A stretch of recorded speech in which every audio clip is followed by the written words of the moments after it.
കുട്ടാടൻ പാടത്ത് കുറി നാടും പണിയും നടക്കുമ്പോൾ കാര്യങ്ങൾ ചൊല്ലിയില്ലേ ഒരു 100 കൂട്ടം കാര്യങ്ങള്. കണ്ടിട്ടും പറഞ്ഞിട്ടും തീരാത്ത കാര്യങ്ങൾ എന്താണല്ലോ. കരക്കാരു പറഞ്ഞു ചിരിക്കുമ്പോ നാണം കൊണ്ടിരിക്കുന്നൂടാ.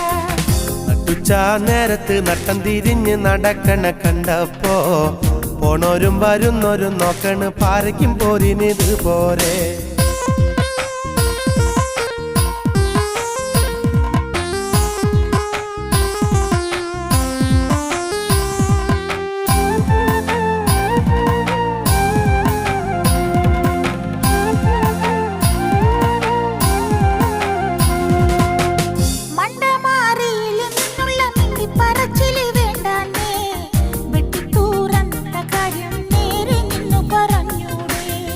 ഓടാനും ചാടാനും നിൽക്കണ്ട